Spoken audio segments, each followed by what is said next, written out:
오늘 이 새벽에도 기도하는 마음으로 주님 전에 나오신 우리 성도님들을 주님의 이름으로 환영하고 축복합니다. 기도하시겠습니다. 사랑과 은혜가 풍성하신 하나님 아버지, 주님의 강하신 팔로 우리를 붙잡아 주옵시고 우리를 주의 평안 가운데 거하게 하여 주시옵소서. 주 안에 있으므로 기쁨과 감사가 넘치는 삶이 되며 주님의 은혜로 말미암아 매 순간 주님 공급하여 주시는 생명 가운데 살게 하여 주시기를 간절히 소원합니다. 성령 하나님, 우리를 인도하여 주셔서 참으로 험한 세상 사는 동안에도 주님 비추어 주시는 빛을 따라가게 하여 주옵시고 늘 주 안에 거룩한 삶을 기뻐하며 누릴 수 있는 저희들 복된 삶이 되게 하여 주시옵소서. 주님, 우리 대한교회 필요한 모든 것을 주님 아시고 또한 주님 앞서 이끄시는 줄 믿사오니 주님, 우리 교회의 머리 되시고 또 주관자 되셔서 참으로 주님의 선하신 뜻 가운데 주님 인도하여 주시옵소서. 맡기신 사명들을 능히 잘 감당할 수 있도록 날마다 우리에게 새 힘을 더하여 주시옵소서. 담임 목사님과 장로님들과 온 교회 모든 성도들 한 마음으로 주님 주신 비전을 바라보게 하여 주옵시고 특별히 올 한 해 제자 훈련을 통하여 더 많은 주님의 일꾼들, 제자들 세움받게 하여 주시며 또한 주님 우리 각 개인의 성도들 삶 가운데 필요한 모든 은혜를 하나님 공급하여 주시사 참으로 주님을 잘 예배하며 또 삶 가운데 그 영광을 드러내는 복된 삶들로 살게 하여 주시옵소서. 주님, 우리 가운데 연약한 지체들 참으로 많이 있습니다. 질병 가운데에서 또 영적인 고통 가운데에서 여러 가지 마음의 무거운 짐들을 지고 또 현실적인 어려움들을 주님 하나하나 해결해 가고자 하는 그 모든 삶의 문제들 속에서 하나님의 도우심을 경험하게 하여 주옵소서. 주님의 전능하심으로 형통케 하여 주옵시고 또한 주님 그 모든 순간순간 가운데 인도하시는 하나님을 믿음으로 고백할 수 있도록 도와주시며 그 문제 가운데 하나님 풀어 해결하여 주시는 은혜를 깊이 경험할 수 있도록 하나님 함께 하여 주시옵소서.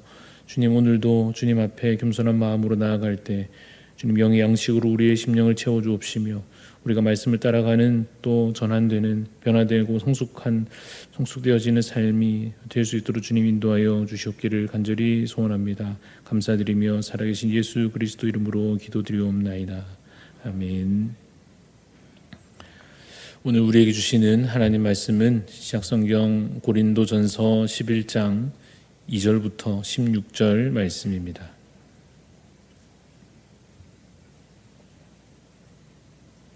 고린도전서 11장 2절부터 16절까지 말씀 교독하여 읽을 때에 하나님의 음성을 들으시기를 바랍니다. 너희가 모든 일에 나를 기억하고 또 내가 너희에게 전하여 준 대로 그 전통을 너희가 지킴으로 너희를 칭찬하노라. 그러나 나는 너희가 알기를 원하노니 각 남자의 머리는 그리스도요 여자의 머리는 남자요 그리스도의 머리는 하나님이시라.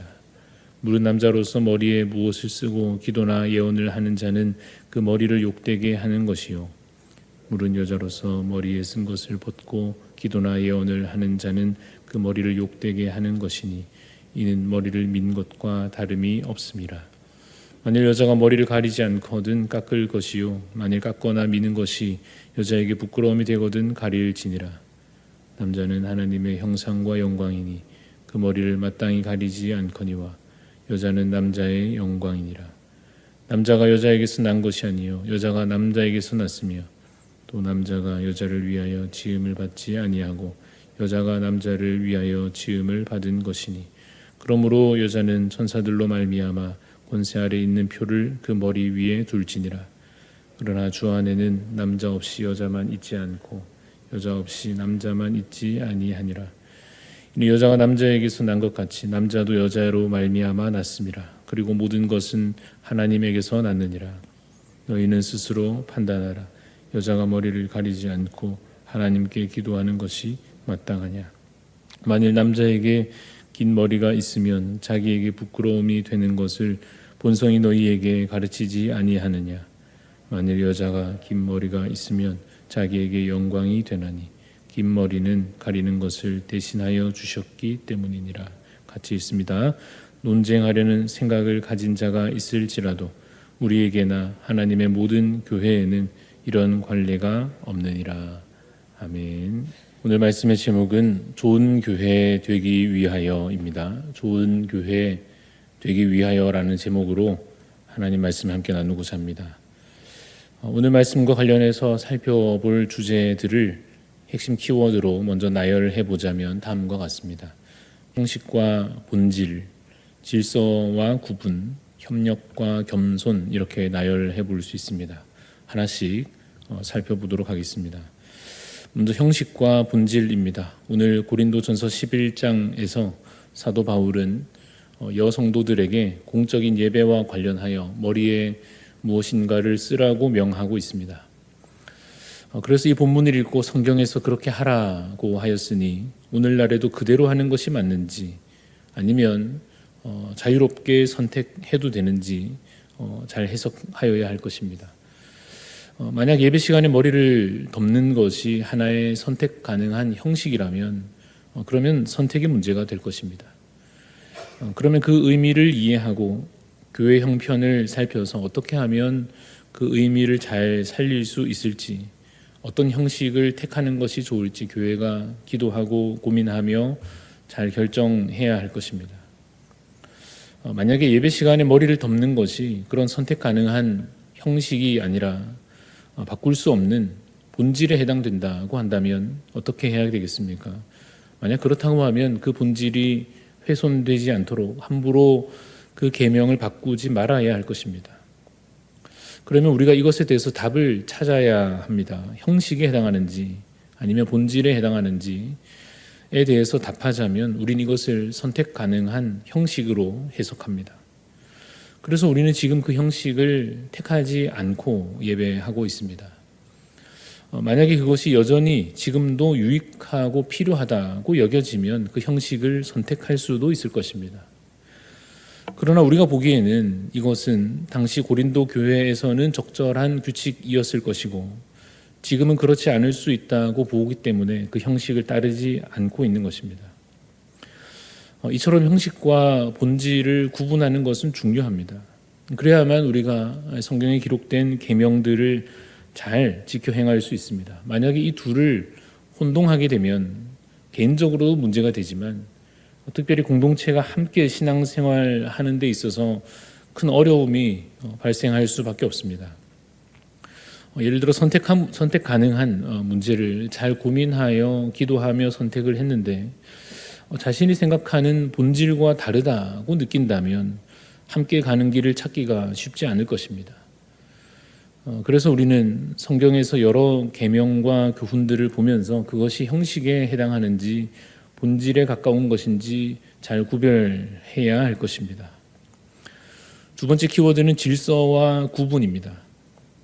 이것은 본문에 나타나는 이 예배 시간에 머리를 덮으라는 규칙에 담긴 실제 의미라고 할 수 있습니다. 오늘 본문 3절 말씀을 보십시오. 11장 3절에 그러나 나는 너희가 알기를 원하노니 각 남자의 머리는 그리스도요 여자의 머리는 남자요 그리스도의 머리는 하나님이시라 하십니다. 우리는 이 본문을 하나님께서 우리의 성별에 관하여 어떠한 질서를 마련하신 것으로 해석합니다. 하나님은 사람과 사람 사이에 특별히 공동체가 이루어질 때 그 공동체 안에 적절한 질서를 마련하십니다. 오늘날 세상 속에서 흐르고 있는 여러 사상과 그러한 분위기와는 달리 하나님은 성별에 관하여 아름다운 질서를 주셨습니다. 그러나 이 문제가 우리에게 늘 어렵게 다가오는 것은 이 질서에 관하여 사람들은 늘 자신의 유익을 구하고 자신의 생각을 따르려 하고 교만과 다툼과 시기 질투로 그 질서를 훼손해 왔기 때문입니다. 만약에 하나님께서 주시는 권위를 자기 욕심을 위해서 사용한다면 그 사람을 통해서 아름다운 질서가 세워질 리 없습니다. 하나님께서 명하시는 질서에 관심을 두기보다 갈등과 다툼과 시기의 마음으로 어떠한 관계를 설정하려고 한다면 그 관계 속에는 사랑도 긍휼도 화평도 없을 것입니다. 그런데 지금 이 시대는 그러한 화평과 질서를 깨뜨리다 못해 기본적인 구분과 구별마저도 허물어 버리려고 하고 있습니다. 하나님은 남자를 남자로 창조하시고 여자를 여자로 창조하셨습니다. 우리는 이것을 기본적인 창조 질서라고 믿습니다. 그러나 오늘날 사회의 흐름은 그것을 개인의 선택의 문제라고 여기는 방향으로 흘러가고 있습니다. 게다가 자신의 자유를 주장하면서 타인에게 폭력을 가하는 일마저 사실 일어나고 있습니다. 세상은 그리 흘러간다 하더라도, 본래 악한 세상이야 하나님을 등지고 악한 방향으로 간다 하더라도 교회와 성도는 성경이 가리키는 방향으로 마땅히 가야 할 것입니다. 하나님께서 성경을 통하여 무엇을 명하시는지 잘 듣고 배워서 말씀의 진리 안에 거하는 자 될 수 있도록 힘쓰는 여러분 되시기를 간절히 소원합니다. 세 번째 키워드는 협력과 겸손입니다. 오늘날 사라지고 있는 것이 무엇이냐? 답한다면 협력과 겸손이라 할 것입니다. 11절 말씀을 보시면 그러나 주 안에는 남자 없이 여자만 있지 않고 여자 없이 남자만 있지 아니하니라 라고 기록하고 있습니다. 협력이 만약 사라진다면 공동체는 찢어질 것이고 관계는 멀어지고 그래서 결과적으로 각 개인마저도 결국은 생존하지 못할 것입니다. 나 자신의 권리를 주장하고 자신의 자유만 소중하게 여기고 타인을 싸워야 할 대적으로 간주하고 끝없이 경쟁하고 다투고 양보 없이 상대방을 제거하려고 한다면 결국에는 다 같이 소멸할 수밖에 없습니다. 교회에서 질서를 세우는 것은 중요한 일입니다. 그러나 그것이 타인을 제거하기 위한 도구가 되어서는 안 됩니다.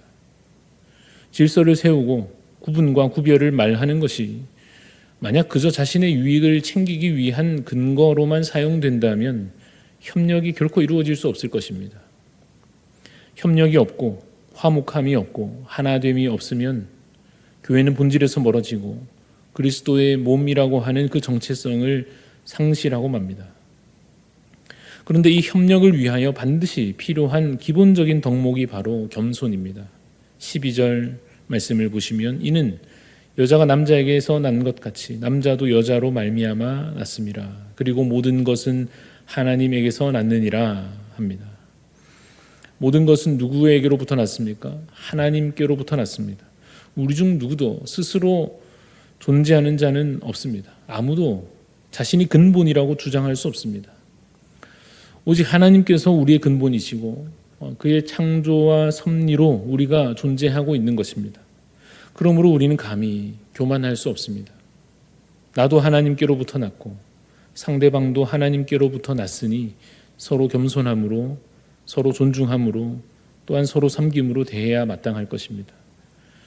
고린도 교회에 무엇이 필요했습니까? 의미를 잘 담은 형식으로 하나님을 잘 예배하는 것이 필요했고 성경적인 질서를 바르게 세우고 구분할 것을 구분해야 했습니다. 그리고 서로 협력하고 하나 되기를 힘쓰고 겸손히 행해야 했습니다. 하나님은 오늘 우리 대항교회에도 이 말씀을 주시며 우리에게 교훈하고 계십니다. 오늘 이 말씀을 따라 우리 교회가 이러한 교회 되기를 원합니다. 본질이 살아있는 교회, 그 본질을 좋은 형식에 잘 담는 교회, 그 형식을 결정하는 일에 책임과 고난을 맡은 분들이 성령께서 주시는 그 지혜로 그 역할을 잘 감당하는 교회 되기를 원합니다. 또한 아름다운 질서를 잘 세워가는 교회, 세상의 흐름에 휩쓸리지 않는 교회, 진리의 말씀을 따라 세상의 흐름을 거스를 수 있는 교회, 그래서 성별에 관하여, 연령에 관하여, 직분에 관하여 교회에 마련하신 제도들에 대하여서 적절한 질서를 세워가며 각자 자신의 역할을 따라 성실히 잘 섬기는 교회 되기를 원합니다.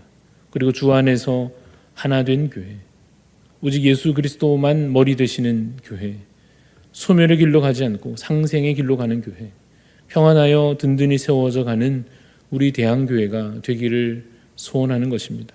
하나님께서 이 귀한 일들을 우리 모두에게 맡기십니다. 기도함으로 또한 섬김으로 또한 가르침으로 자신의 사명을 잘 감당하여 주님의 몸된 교회를 함께 잘 세워가는 우리 대항교회 되기를 간절히 소원합니다. 기도하시겠습니다. 하나님, 고린도 교회를 주님 사랑하셔서 사도 바울을 통하여 저들을 교훈하시고 때로 책망하시며 가르치셨던 그 말씀들 한 장 한 장 읽어가며 오늘 우리를 향하신 하나님의 뜻을 잘 발견하기를 원합니다. 우리에게 지혜를 주셔서 하나님께서 오늘 우리에게 무엇을 명하시는지 잘 분별하게 하시고 또한 잘 깨닫게 하여 주옵소서. 주님, 우리의 어리석음을 주님께서 도와주셔서 성령께서 이 말씀 읽을 때에 우리의 마음에 빛을 비추어 주시사 참으로 그 빛을 따라 말씀을 잘 이해할 수 있게 하여 주옵소서. 그래서 주님 주시는 교훈들이 선명하여지면 그것이 우리에게 참으로 좋은 또한 가르침되고 규칙이 되어 그것을 행하기를 기뻐하며 순종할 수 있는 저희들 되게 하여 주시옵소서. 참으로 주님, 우리 대한교회 말씀 위에 서 있는 교회가 되게 하여 주옵소서. 말씀을 따라가는 교회가 되게 도와주시옵시고 또한 말씀을 잘 전하여 선포하는 교회가 되게 하여 주시옵소서. 참으로 악한 시대에 이 세상 가운데 그 흐름에 휩쓸리지 아니하며 주님, 참으로 말씀 안에 있음으로 말미암아 세상의 빛으로 잘 드러나 거룩하게 세워져 가는 주님의 귀한 성전 되게 하여 주시옵소서. 감사를 드리며 살아계신 예수 그리스도 이름으로 기도드리옵나이다. 아멘. 하늘에 계신 우리 아버지여, 이름이 거룩히 여김을 받으시오며 나라가 임하시오며 뜻이 하늘에서 이루어진 것 같이 땅에서도 이루어지이다. 오늘 우리에게 일용할 양식을 주시옵고 우리가 우리에게 죄 지은 자를 사하여 준 것 같이 우리 죄를 사하여 주시옵고 우리를 시험에 들게 하지 마시옵고 다만 악에서 구하시옵소서. 나라와 권세와 영광이 아버지께 영원히 있사옵나이다. 아멘.